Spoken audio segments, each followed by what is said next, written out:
dan menjawab pertanyaan mengapa tidak semua karma berbuah sama. Tidak akan lama dan monggo untuk kita karena Ibu mungkin baru atau belum kenal, bisa memperkenalkan diri secara singkat sekaligus untuk mulai membuka beberapa gambaran cerita tentang bagaimana kita menyirami kita.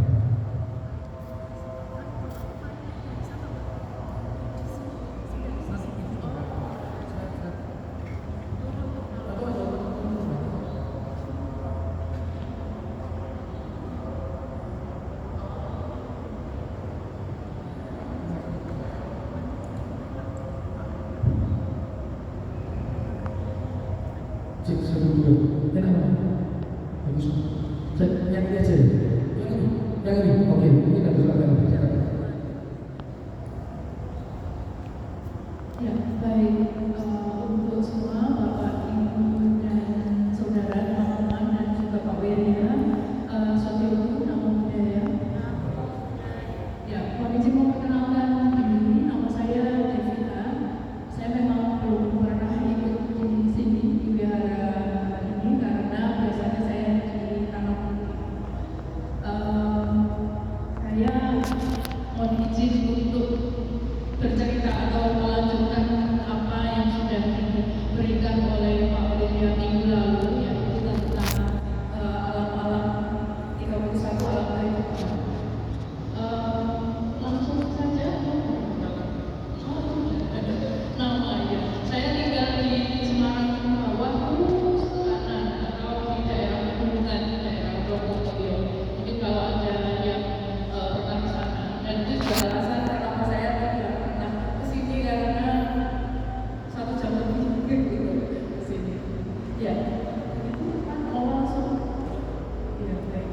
Ya, tema diskusi kita jadi malam ini, sore ini kita memang akan lebih banyak kepada sharing, karena mungkin ini bukan hal yang baru. Saya hanya ingin mempertajam saja, dan juga dengan keterbatasan kemampuan saya sebagai sama-sama umat juga sebagai Bapak Ibu dan Saudara.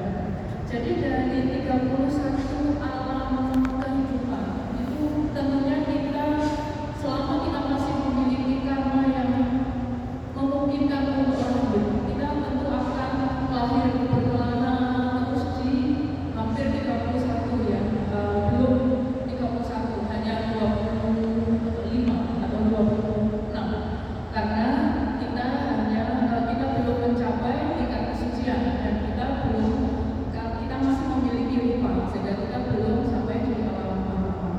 Nah, selama kita masih memiliki karma, tentu kita berkelana terus membawa karma kita, membawa PR, membawa memori ke alam-alam yang berbeda.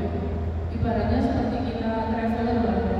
Dari Semarang misalnya kita pergi ke Jakarta, kita membawa bekal, membawa baju, membawa apa keinginan-keinginan kita, itulah bibit-bibit karma yang kita bawa.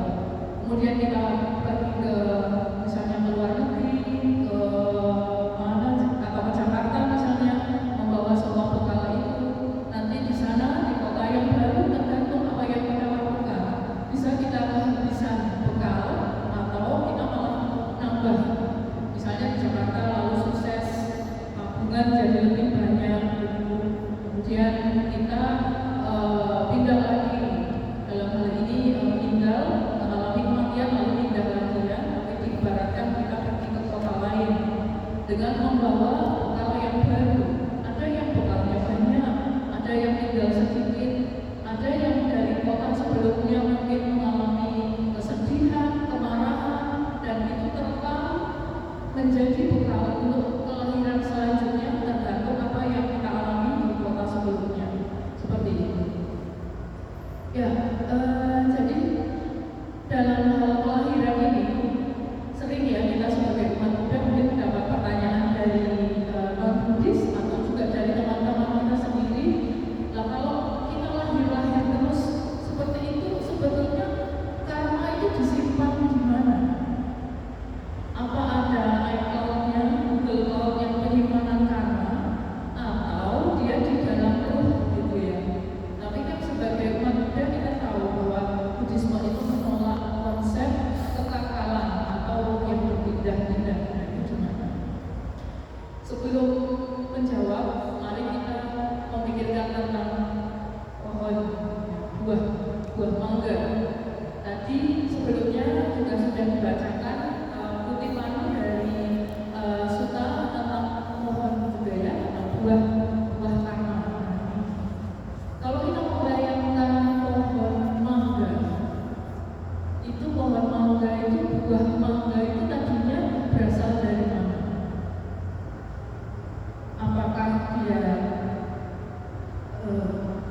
sebagian dari pohon mangga ini kan ada akarnya, batang, kemudian baru di atas itu buah, tapi dia tidak setiap hari berbuah juga.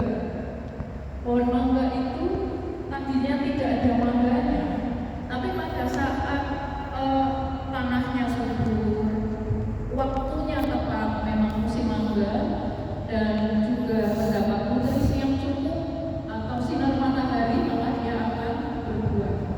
Itulah karma, seperti yang sudah dibacakan tadi. Orang jahat akan mengira tidak akan berbuah karmanya, tapi dia sebetulnya menunggu momen atau waktu yang tepat dan kondisi yang tepat untuk berbuah. Demikian juga karma baik. Nah, kan kadang kita juga bertanya-tanya, ini Pak William, kenapa sih saya memilih tema ini? Karena kadang kita bingung juga, saya sudah berbuat baik banyak, tapi kok hidup masih gak enak, kok malah saya dijahati terus.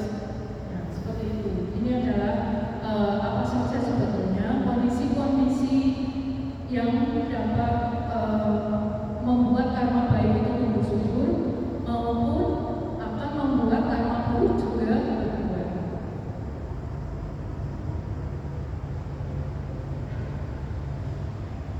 Ya, ada beberapa penjelasan di sini. Jadi dalam tradisi Theravada, karma adalah apa mungkin sebetulnya di dalam Buddhisme secara umum ya. Karma itu merupakan hal yang sangat penting dalam Buddhisme, bahkan menjadi ciri khas. Kadang kita juga ditanya, Buddha sama Buddha hanya mengajarkan tentang karma terus tentang penderitaan dan karma. Nah, jadi memang sebetulnya karma adalah hal yang kompleks. Bahkan juga dibuat ada klasifikasinya atau kategorinya ya. Mungkin ada yang sudah pernah atau sering mendengar juga ada karma menurut fungsinya, misalnya karma produktif yang membuat kita lahir kembali, atau juga ada karma menurut prioritasnya yang mana yang berbuah dulu, dan karma menurut waktu berbuahnya, apakah di kehidupan sekarang atau di kehidupan ke depan atau kemudian kehidupan yang masih jauh, atau tidak berbuah. Nah, itu tapi kapan-kapan nanti aja kalau itu ya. Lalu juga menurut pintu perbuatannya, misalnya dari perbuatan, ucapan atau pikiran, dan juga kualitasnya. Dari kualitasnya itu ada usaha dan usaha karma, karma baik dan karma buruk. Tapi itu sangat kompleks. Bahkan kita sendiri sebagai umat Buddha untuk belajar tentang karma, waduh, kita udah perlu waktu yang sangat lama ya. Jadi malam ini kita hanya akan membahas tentang tadi nutrisi, lalu tanah, dan juga sinar matahari yang membuat karma itu bisa berbuah. Dan malam ini kita membahas hanya tentang sampah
Jadi dari 31 alam kehidupan tadi ya, kita salah satunya kan ada alam binatang juga, dan kita juga sudah dijelaskan oleh Pak Wirya mengenai apa yang membuat kita terlahir di alam binatang. Misalnya kita menjadi nyamuk, bagaimana kita bisa berbuat baik sebagai nyamuk ya, umurnya hanya 1 hari saja. Lalu mungkin juga menjadi hewan-hewan yang lain yang hanya dominan instingnya saja, sehingga tidak dapat berbuat baik. Lalu atau juga menjadi dewa. Menjadi dewa itu sebuah reward yang besar. Kita hidup dengan nyaman, dengan enak, tidak ada penderitaan. Tapi kesempatan untuk berbuat baik biasanya juga menjadi jarang karena sudah terlena dengan kenyamanan tersebut. Dan juga untuk belajar mengalami untuk bersyukur begitu biasanya juga kurang, saking sudah terbiasa nyaman. Sehingga terlahir sebagai manusia ini adalah kesempatan yang sangat langka. Seperti Sang Buddha pernah menceritakan juga, ibaratnya seperti seekor penyu yang 100 tahun sekali dia, karena ini penyu buta, maka dia 100 tahun sekali baru muncul ke permukaan. Lalu pas di permukaan laut itu ada pelampung kayu yang ada lubangnya, dan dia pas sampai bisa muncul di tengah-tengah lubang itu. Coba bayangkan betapa langkanya kesempatan kita menjadi manusia. Ini adalah modal pertama keberhasilan kelahiran. Lalu kalau saya melihat di sini teman-teman semua bisa dibilang kebanyakan ganteng dan cantik. Nah ini kan juga merupakan sebuah keberhasilan. Yang kedua, modal lainnya adalah upati sampati atau keberhasilan bawaannya, penampilan yang baik, fisik yang cukup baik, cukup lengkap, kemudian stamina yang baik, dan juga ada kecerdasan, keterampilan misalnya. Itu adalah sebuah keberhasilan, sebuah aset. Karena kita melihat aja kalau pada melamar pekerjaan kan sering ada yang berpenampilan menarik gitu. Nah, ini salah satu bukti juga bahwa orang yang memiliki penampilan dan juga kondisi yang lebih baik, maka dia memiliki kesempatan berbuat baik juga lebih banyak. Atau kita punya kesehatan yang cukup, yang bisa membuat kita, kalau kita lihat ya di wihara ini banyak sekali pengurusnya atau sukarelawannya itu malah yang sudah sepuh-sepuh, tapi mereka masih memiliki stamina yang bagus. Maka ini adalah aset untuk berbuat baik juga. Lalu kecerdasan, kebijaksanaan.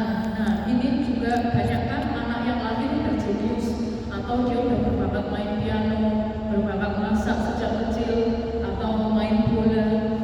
Contohnya ini adalah bawaan yang merupakan upati sampati.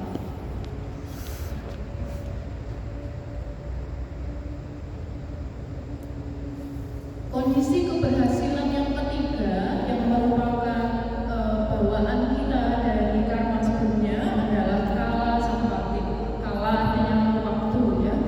Jadi ketika kita berhasil lahir di waktu yang baik, seperti buah mangga yang berbuah juga. Contohnya waktu yang baik adalah, kalau bisa dilihat, adalah zaman perang atau masa damai. Kita terlahir di Indonesia di masa yang sudah damai.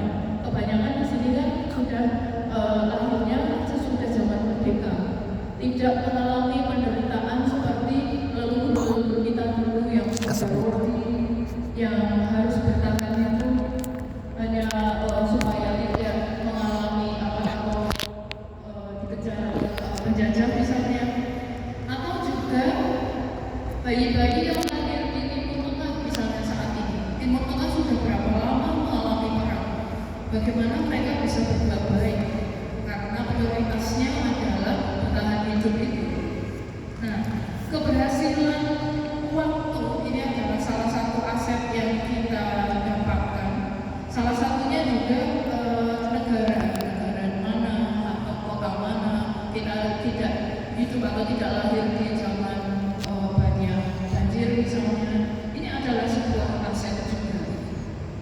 untuk sebuah bibit karma itu bisa berbuah.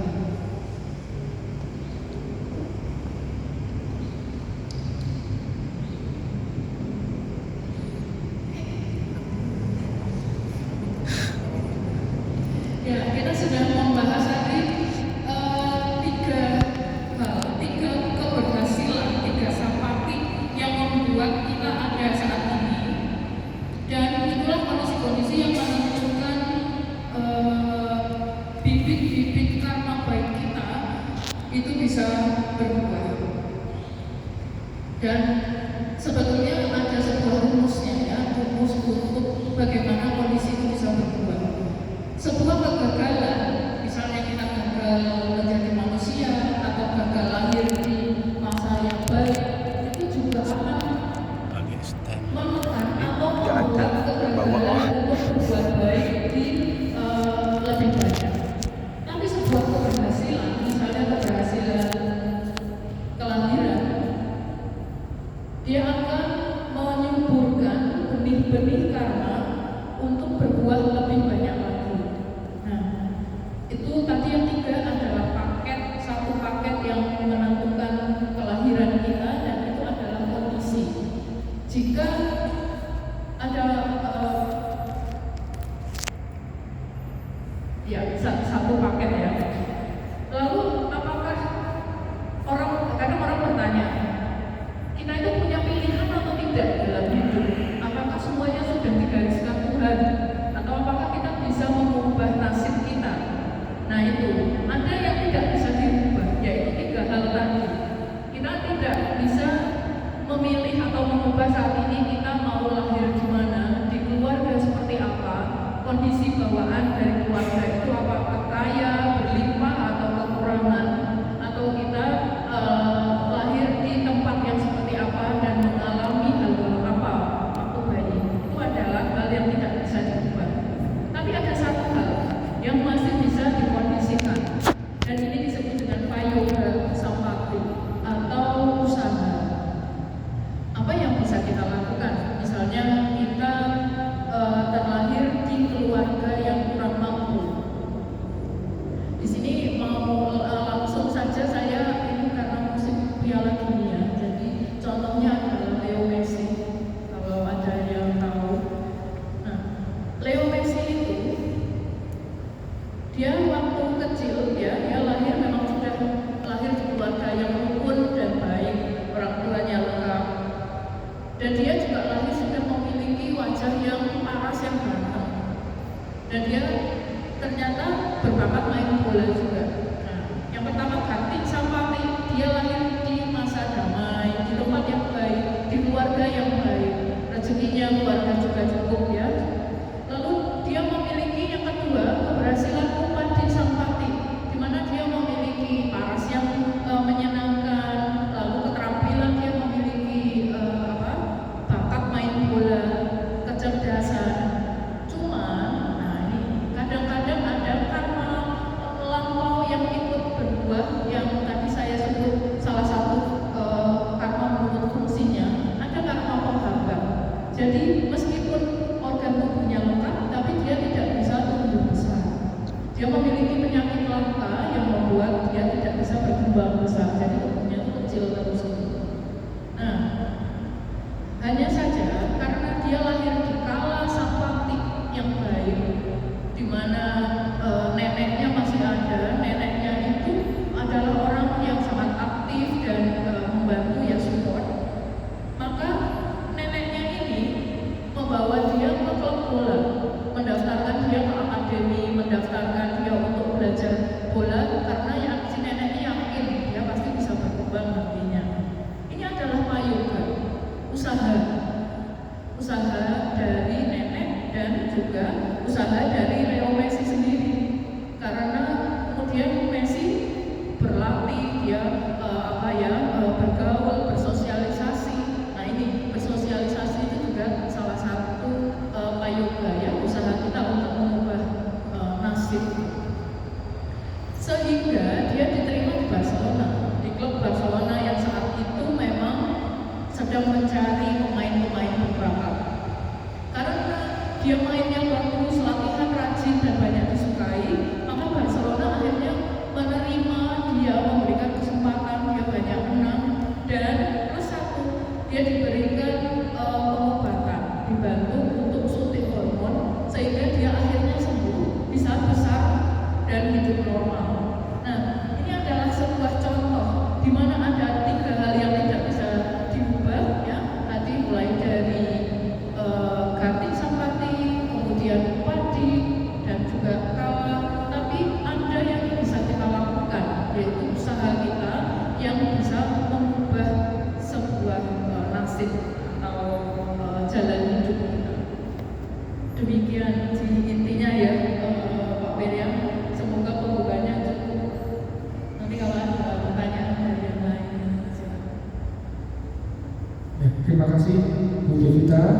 secara singkat tapi coba merangkum ya, jadi langsung nanti jam 9 nanti bertanya, tapi pasti kesempatan pertama pengen sendiri mengawali pembahasan pertama ya.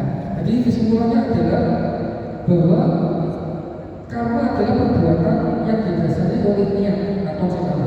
Setiap karma adalah benih yang suatu saat akan berbuah, baik ataupun buruk, tetapi hasilnya tidak selalu sama karena kondisi atau dipengaruhi oleh banyak faktor. Analoginya tadi pohon mangga, benih mangga tidak langsung menghasilkan buah. Buah muncul jika ada tanah yang subur, air, sinar matahari, dan pada waktu yang tepat. Demikian pula karma memerlukan kondisi pendukung agar dapat berbuah, yaitu ada 4 kondisi yang mempengaruhi buah karma. Kami disebutkan ada 4 sampati. Yang pertama adalah ganti sampati, kelahiran, kesempatan hidup yang diperoleh, misalnya lahir sebagai manusia yang sangat membawa berkah, yang tidak bisa ditawarkan yang lain karena paling enak, paling bisa waktu adalah memang lahir dalam manusia. Kedua, upati sampati, kondisi bawaan kita menjadi manusia. Kita punya kesehatan yang bagaimana, kecerdasan seperti apa, bakat dan kemampuan. Kemudian kita juga punya yang ketiga, yaitu kala sampati, waktu atau zaman kita hidup, lingkungan atau faktor yang mendukung atau justru yang menghambat. Nah ini 3 ini tidak bisa kita mungkini, kita tidak bisa berubah, itu sudah bahasanya ya masih kita di 3 itu ya. Nah pada saat ini kita sudah bisa apa? Yaitu bisa yang keempat, yaitu payuga sampati, yaitu usaha, tindakan, upaya yang bisa kita lakukan saat ini. Tadi ketika saat Leo Messi kecil, saat Leo Messi tumbuh dan berkembang, saat Leo Messi punya hambatan, saat itu dan sampai sedemikian yang bisa kita dilakukan oleh Leo Messi tidak serta-merta karena faktor 3 bawaan, tapi yang keempat ya, karena memang ada upaya dan usaha. Coba kalau nggak ada upaya dan usaha, tidak ada namanya tambahan suatu hormon. Karena kan ketika suatu hormon, ketika sudah tinggal berbakat, kalau orang seperti Leo Messi ya wis lah, pasrah, nanti sudah ya kan ada ya. Sorry, sepatunya bukan Leo Messi yang apa istilahnya tahu tentang sepak bola. Karena itu badminton. Di Chongwei itu juara dunia. Itu juga sama kecil, sampai sekarang juga kecil lumayan, tapi wanita sudah ada dapat baru. Di Chongwei juga kecil, tapi nyatanya juga sama Victor asal Solo di 1997 aja juga ramai. Ya, ini contoh cerita yang sangat nyata. Jadi karma ini sangat unik dan kita bisa melakukan yang namanya payuga sampati. Kesimpulan, jangan menyalahkan keadaan atau orang lain atau orang tua kita. Terimalah kondisi dengan bijaksana, terus menanam dan bilang benih karma baik melalui pikiran, ucapan dan perbuatan yang benar. Maka kita mewarisi karma kita sendiri, tetapi masa depan tetap dibentuk melalui usaha yang benar. Kira-kira seperti itu ya, paham ya teman-teman semua. Nah, pertanyaan pertama sebagai pengawal. Pertanyaannya adalah, sekarang kita bicara yang payuga sampati, ya, bukan hanya sekedar kita bekerja keras, kita berupaya benar, berusaha benar, kita harus menciptakan kondisi agar benih karma kita baik. Dengan menciptakan kondisi buah benih karma baik, maka kita akan lebih mudah mendapatkan buahnya. Nah ini bagaimana tipsnya? Ya, bagaimana caranya? Kita kan mau nggak mau harus berbuat baik, tapi benih-benih yang bisa kita tumbuhkan untuk bisa kita percepat buah karma baik itu bisa sebagai dalam manusia ini. Ataukah kita ya wis pokoknya aku tanam aja, lanjut aja benihnya, terus kemudian ya tunggu aja? Atau ada sarana, ada cara, atau ada tips yang bisa mendorong supaya benih ini bisa segera berbuah baik di kehidupan saat ini? Ya baik, terima kasih sudah menyimpulkan dan juga memulai dengan pertanyaan. Tapi pertanyaannya sulit. Pertanyaannya apabila bagaimana agar tumbuh ya, sebetulnya karma itu nggak diapa-apakan juga akan tetap tumbuh, bisa tumbuh ya. Hanya saja tumbuhnya kapan. Ya, makanya salah satu dari kategori karma tadi ada yang sudah saya sampaikan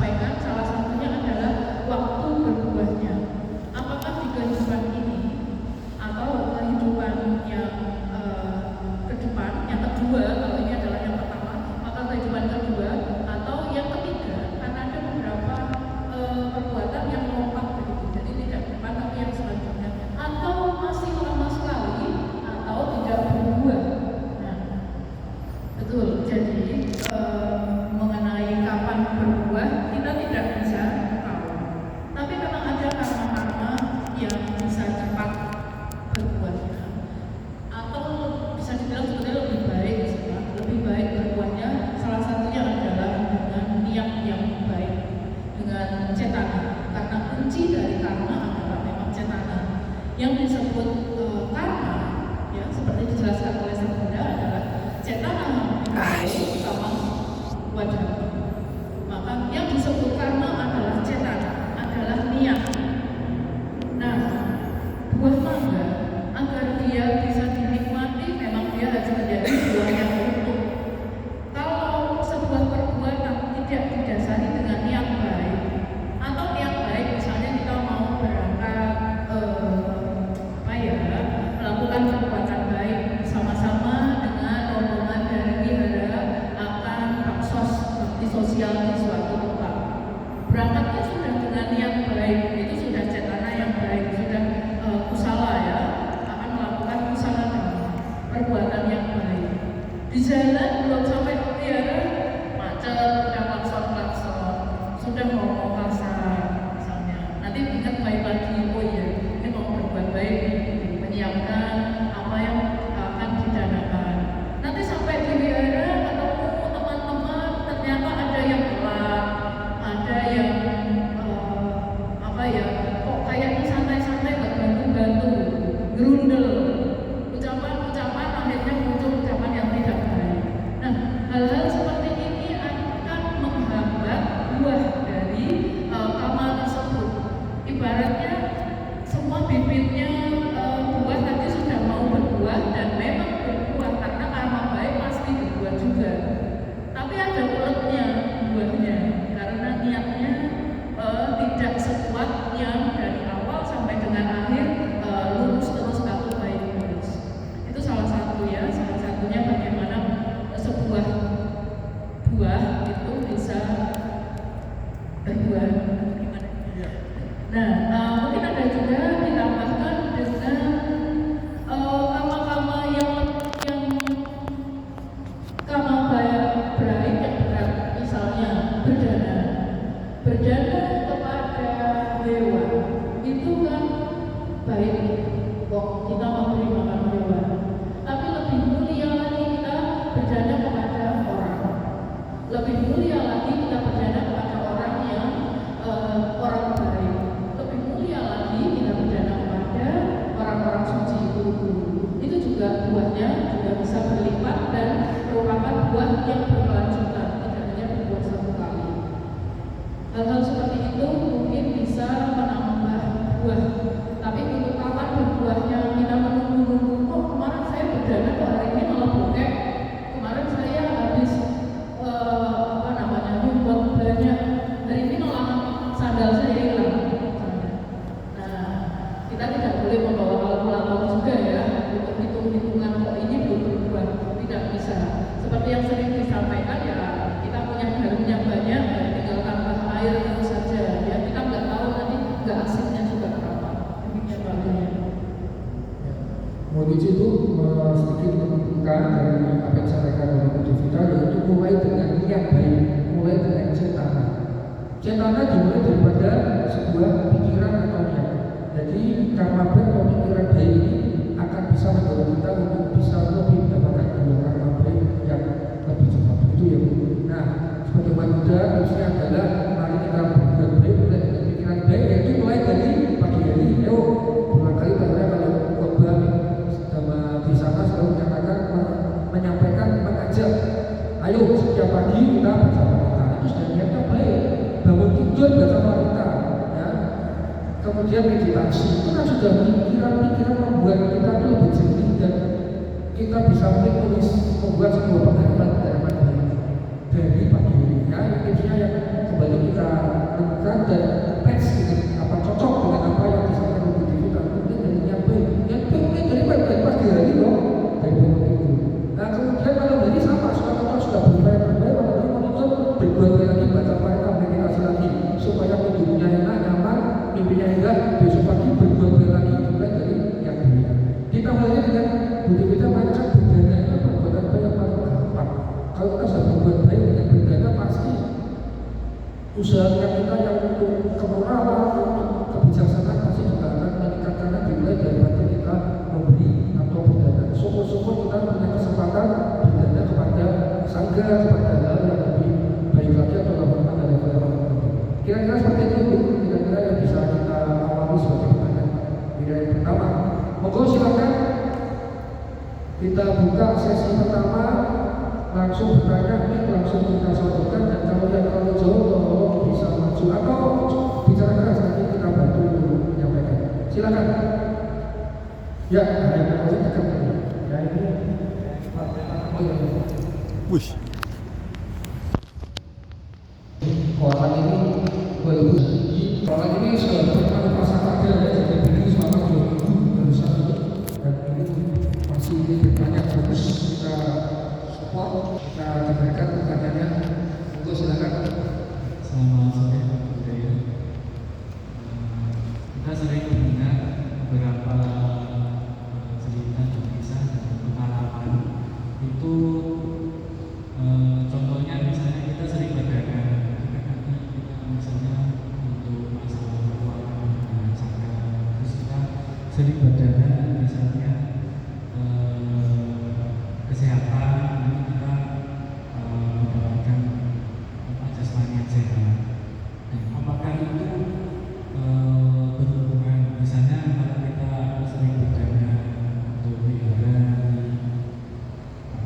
keuangan lancar, terus misalnya kita berdagang dengan buku itu menambah ilmu, apakah itu selalu berhubungan seperti itu, atau misalnya kita hanya berdagang pelihara aja itu udah mencakup keseluruhan untuk hidup kita, misalnya dari kecerdasan apa, terus dari kesehatan apa gitu, bagaimana? Karena seringkali saya mengalami itu, saya ingin menambah kecerdasan, daya ingat pengen, tapi mau belajar buku itu rasanya susah banget.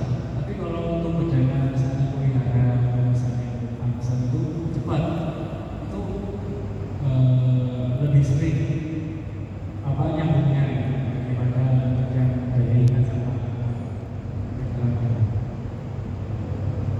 Terima kasih. Langsung ya Bu ya, bisa dipahami pertanyaannya. Ya, untuk langsung aja kalau sudah jelas ini pertanyaannya.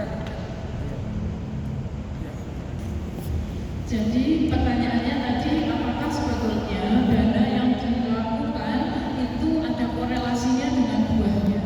Misalnya kalau dana keuangan lancar, kalau kita dananya atau perbuatan baiknya ada hubungannya dengan jasmani, maka kesehatan. Atau apabila kita banyak berdana pendidikan tambah pintar gitu misalnya. Ya, baik. Terima kasih. Ini diam-diam pertanyaannya sangat filosofis karena mendalam. Jadi ini bukan pertanyaan biasa. Ya, saya berusaha menjawab. Ya, baik.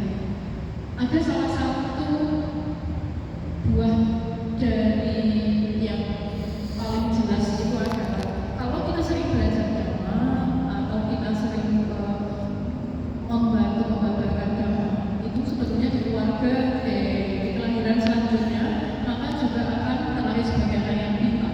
Salah satunya seperti itu. Ini ada korelasinya. Jadi kalau kita banyak berdana, keuangan, rezeki memang dia. Dan kenapa seperti itu? Sebetulnya karena aspek dari yang kita kembangkan itulah yang nantinya berbuahnya di aspek yang sama juga. Kalau kita memperbaiki komputer misalnya, ada yang rusak apanya, RAM-nya ditambah, otomatis kecepatannya juga akan bertambah.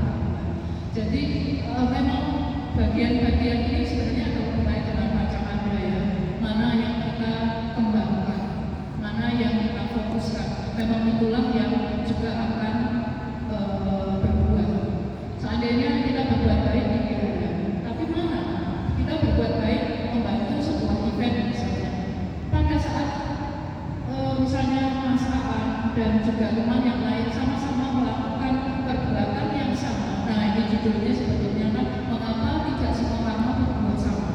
Itu dua orang yang melakukan perbuatan baik yang sama, buahnya berbeda tergantung yang mana yang difokuskan. Mungkin Mas Aan di sini membantu dengan banyak tenaga di event tersebut di hari. Sementara ada teman yang dia membantunya sebenarnya, tapi dia dananya banyak untuk event yang sama. Tentunya nanti buahnya juga berbeda.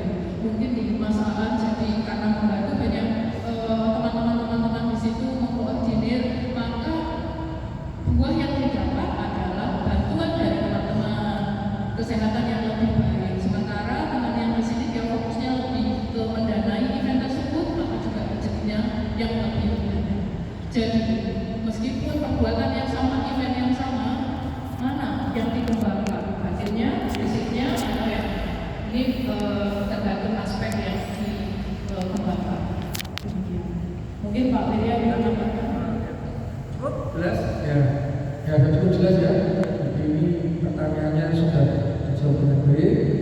Ada mungkin pertanyaan yang lain atau mau menanyakan dari mengembangkan dari pertanyaannya Koan atau ada pertanyaan lain yang kaitannya dengan kamu?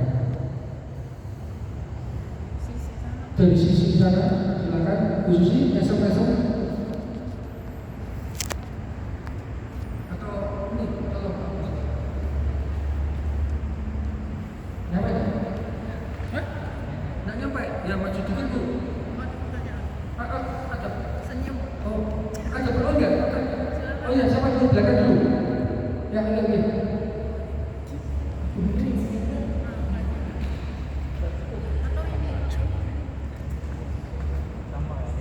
Oh, ya paling enggak lumayan lah. Tolong Mas. Ya maju. Ya maju. Sama dulu. Yang belakang dulu. Yang tengah apa depan? Belakang motivasi itu ya. Sini.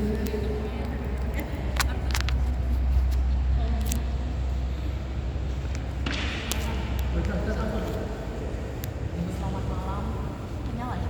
Oke, selamat malam Bu, selamat malam Pak William. Nah, saya ingin bertanya nih, kan kita ngomongin bahasanya, kita ngomongin karma nih. Bagaimana caranya tuh ya? Kita kan sama nih ya, gitu ya. Bagaimana caranya mempercepat? Kan pasti setiap orang itu punya karmanya masing-masing, gitu ya. Yang tadi Ibu bilang, dua orang berbuat baik, tapi pasti ada bedanya, pasti berbeda. Kenapa bisa berbeda? Tadi sudah dijelaskan. Gimana caranya tuh kita tuh pengen mempercepat supaya karma kita atau karma itu gimana ya? Maksudnya mempercepat dah gitu. Lebih banyak berbuat baik. Iya, lebih banyak berbuat baiknya. Bagaimana caranya? Bagaimana caranya kita supaya karma baik kita tuh kuat? Itu aja. Terima kasih. Ya baik. Maaf tadi dengan siapa? Lastri. Ya Bu Lastri, Cik Lastri boleh lah.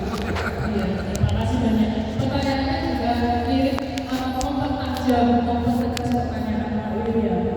Ya. Untuk lebih cepat, ya hidup juga kita sebenarnya nggak balapan juga ya dengan yang lain, dengan teman-teman kita tidak balapan juga. Karena salah satunya kenapa nggak balapan? Karena startnya beda. Setiap orang memiliki start berbeda-beda. Kalau ngomong bicara tentang waktu, ada yang sudah jadi manusianya lama sekali, jadi manusia terus. Ya, ada yang ribuan tahun. Ada yang jadi manusianya baru. Kemarin mungkin jadi apa enggak enak menyebutnya ya, sebelum manusia jadi kambing lama. Bisa jadi loh ya, kita nggak tahu. Nah, maka kebijaksanaannya juga belum banyak berkembang, atau tabungan karmanya juga belum terlalu banyak. Maka startnya beda. Minggu lalu di daerah anak putih saya menyimpulkan bahwa hidup itu sebetulnya seperti bermain ular tangga yang sudah jutaan tahun kita tidak selesai karena kita belum sampai finish. Kadang kita karena kita naik, kadang kita naik karena perbuatan baik, tapi kadang kita turun karena kita kepleset perbuatan yang buruk seperti itu ya. Jadi bagaimana caranya supaya cepat atau lebih banyak? Tentu ada banyak hal. Yang pertama dengan meditasi. Ketika kita kebijaksanaan kita bertambah, itu kondisinya akan lebih cepat. Tapi saya lupa menyebutkan, tapi Pak William menyebutkan dari pagi misalnya meditasi. Ya, memperbanyak meditasi, maka kondisi tanah kita akan lebih subur dan kita akan otomatis berbuat baik dengan lebih cepat. Itu yang paling banyak sih. Kalau lainnya, saya rasa agak sulit mempercepat. Kecuali Pak William punya jawaban lain juga. Karena setiap karma memiliki waktunya masing-masing untuk berbuatnya, dan selain itu startnya nanti kita beda-beda. Ya, terima kasih. Ya, mau izin menambahkan karena tadi sudah ditanyakan dan Pak Anu sudah bertanya dan jawabannya sudah dipertegas. Ya, nah inilah topik kita hari ini seperti ini. Topik kita adalah bagaimana kita mematangkan dua karma baik yang sudah kita punya budi-budi yang lampau, yang sudah